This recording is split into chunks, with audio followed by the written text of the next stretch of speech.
Hi. Okay, so today I'm going to read a quote. Oh, episode number 2.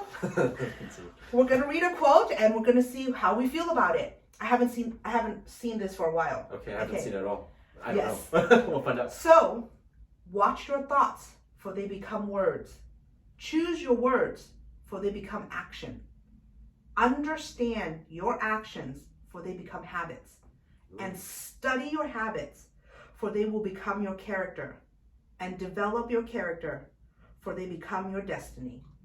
That's good. Oh, that was fucking deep, dude.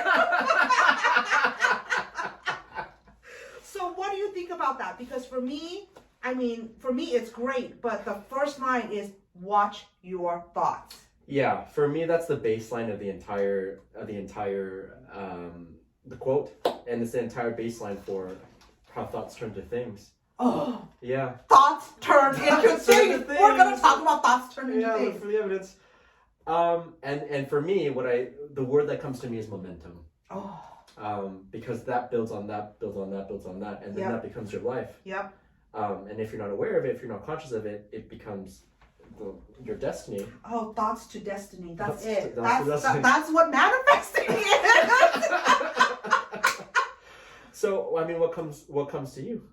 That's exactly Yeah, it. That yeah. your thoughts. I mean, again, this is from Abraham Hicks, and we love Abraham because everything is in your vibration, and your vibration, how it comes about is the first thing that comes to you is your thoughts, and then your thought becomes sensation in your body, and then it becomes words that come out of your mouth. So your thoughts are really your life.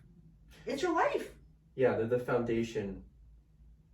Or their feelings, how you are the foundation that attracts the thoughts, that attracts everything else. So, emotional guidance system, however you're feeling, will determine anyways, you have the baseline to determine how you want to create your life, is what that gives me. Listen, you guys. I have not been consistent with my thoughts. I have not been. So, Eric, what do you do, okay, when you are in a space of, again, you could be in depression, you could be in grief, you could be in, just feeling bad about yourself. Yep. How do you watch your thoughts? How do you watch it? How do you watch your thoughts? With a goal? No, like when you're not conscious of it, when it has already manifested in, crying. I was just crying on Sunday because I'm like, oh, what is this thought? And it could, just something that happened 2 weeks ago or whatever week ago, and I just didn't pay attention to it. Yeah, well, one, crying always releasing of resistance, so good for you. So you guys, crying is a good tool. Yeah, let it go. And two, what comes to me is a quote from Abraham Hicks is, it's like jumping out of a plane. It's like, it'll be over soon.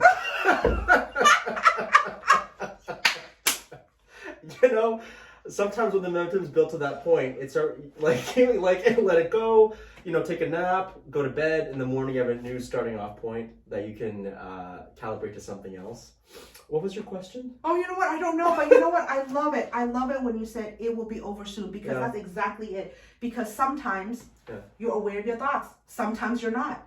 Yeah, but it's a practice. It's a practice of catching, and I think you mentioned practice last episode, of you just get better and better at it, and you're like, oh, well, shit. You know what I mean? Like I've been doing this, and if it shows up already in your experience, then you've been thinking it. You know what I mean?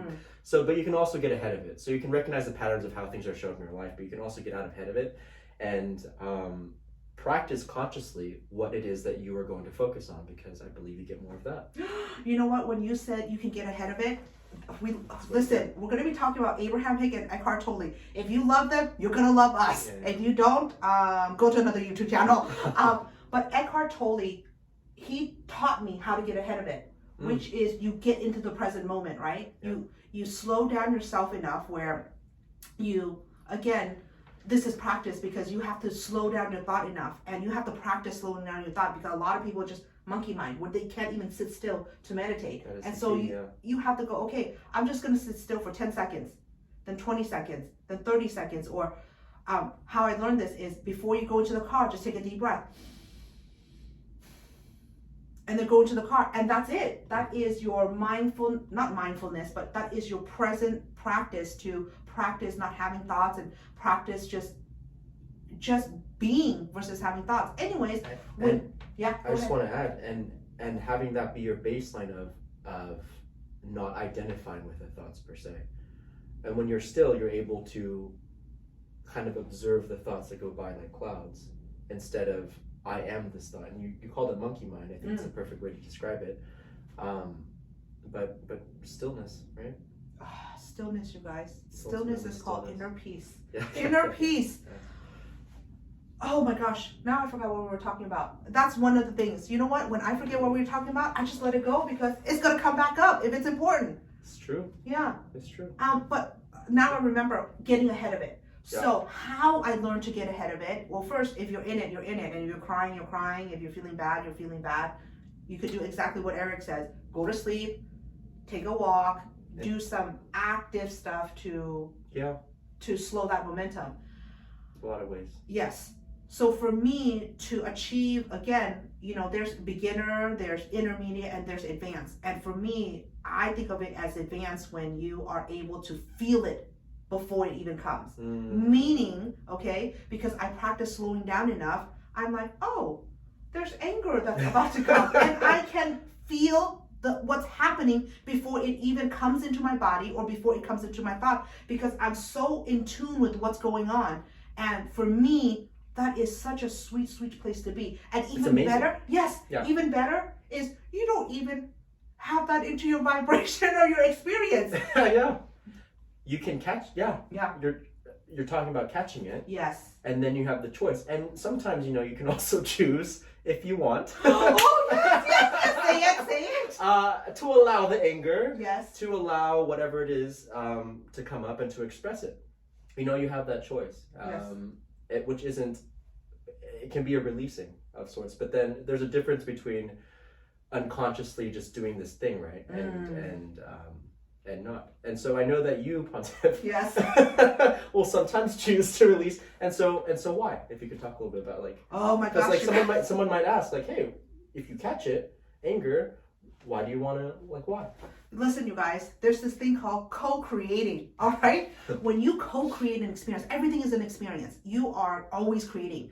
And so when you are co-creating with somebody, and it could be your kid, it could be your spouse, it could be a complete stranger. But for me, what I've used is that somebody else is co-creating with you and you're co-creating with them. And whatever is happening for the both of you. It could not be the same thing. It could be the same thing. So what I've done in the past, which, you know, again, you have to be open to all things that you're doing. But I've felt the anger and I'm like, you know what? I'm going to yell and I'm going to feel really good at yelling because this is how it's going to come about. With the caveat that when you feel as though the other person can receive it that way, you can end up apologizing. You can end up feeling good. You can end up feeling bad. But the fact is, I'm conscious enough to go, oh, I'm about to get angry and this person won't receive the message unless I get angry. And so you have to do it enough time to realize that for yourself. And then the other person eventually, hopefully, will be responsible for their own growth and go, oh, I'm not receiving it this way until I'm getting yelled at. Or they can stand up for themselves like, hey, don't yell at me. Now, I go through this with my husband where, you know, we've gotten into fights before and he has gotten, I guess, enough of it and the way that we speak to say, hey, don't yell at me. Versus me going, I'm just gonna yell and I'm gonna be satisfied with it. It is the continuing of the growth. It is the continuing of the conversation and how you choose to utilize it, really. Yeah, it's an art form. It is. It's an art form and there can be so many different options about what's going on as you're co-creating, like you mentioned. But I want to say, I think while we're on the subject of anger, a lot of the time people think that anger is bad. Oh, yes, tell us. That anger is bad and that I shouldn't be angry. And if I'm angry, then I'm an angry person or it's just bad. When really, you know, you can move along the emotional scale. If you're in despair, anger feels a lot better than despair. And then, but when you're there for a while, it might not serve you anymore. And you can move to frustration, which feels a little bit better than anger, and then you can move from frustration to hope, and then when you're in that vicinity, then joy is a lot closer. But a lot of the time, if we're in despair, for example, and we want to feel joy because we know that intrinsically in our bodies, in our soul, that we should be happy, that we're meant to be happy, and we try to skip that step, it doesn't work because it's a huge leap. Mm-hmm. So all I'm getting at is I think a lot of the time inside we're told anger is a bad thing, but it can just be a releasing of energy, and it can be just a step along the way to get to where you want to be. And it can also teach, like you said, like an art form. Yeah. Oh, you know what? That's great, because this is how I know when I'm not at my best, right? Because honestly, I actually move through the scale throughout the day. It's not as though I'm always going to be in anger. I'm always going to be whatever. Yeah. I actually think, again, this might be controversial, but enlightenment happens every single day. You don't reach enlightenment and you're there. No. And you don't need any more practice. Yeah. And that's a big thing that people, it's like, oh, once I've attained enlightenment, I'm floating on the mountaintop. We as human beings. So it's not, and again, it's not as college degree where you get this and you have it forevermore. It's moment to moment to moment. When we're infinite beings and bodies, we're human beings. And again, the emotions are our guidance system that allows us to experience the fullness of the life here. And the fullness of life begins with your thoughts. Yes. Yeah. Yeah. So really watch your thoughts, really get quiet and see what your thoughts are. Really, invest in understanding and letting go of your thoughts. You know what? You don't even need to understand it sometimes. There are people who pick something else. They just pick something else, or ignorance is bliss. Like really, I'm just like, oh, how can they not care? They don't need to care. They don't need to care. They don't need to care. But it is how you have developed as a human being, your environment, all of that stuff too, because I'm a carer. And so for me, the work is like, don't care. Just don't care. And other people, you need to care more about somebody else's feeling. It's really your thoughts, how it helps you to slow it down on how you want to show up in this world. Yeah. Yeah. I mean, we could go on. But we can go on, but you know what? That's it for today. Is there anything else you want to add? I think we're good. Again, we could add, but next time. All right, our second. No, what is it? Tagline. That's it. I forgot. I wish you love and to be loved unconditionally. Bye. Bye. Hey, this is a caveat video. Yes. Yes. So we looked over our video, and we want to clarify that when we say that we use anger, we know how to use the anger. Right. And specifically, there's a difference between consciously using, for example, yelling, to get through to someone as a tool, and just it being in your system and you identifying with it, and you're just angry all the time and you unconsciously are yelling. Yeah. So we want to make that caveat. What else do you want to add? Yes, and also I don't yell at my husband all the time. Maybe I yelled at him once this year and utilizing that versus maybe 10 years ago where I yelled at him every other week. So it is being conscious of your own energy, what you're outputting, and being responsible for how you use your emotions as well. Yeah, and I want to add, I think I said last time it teaches. Yeah. And even with that, there's different levels to it, because if you are unconscious of your anger, for example, and you're just someone who yells all the time. Oh, yeah. People might attract you into your experience, and the other way around. And I'm going to go dark a little bit. Abusers will attract abusees. If you're an angry person, you'll attract someone that maybe has that in their system, if they grew up with that in their system. Yeah.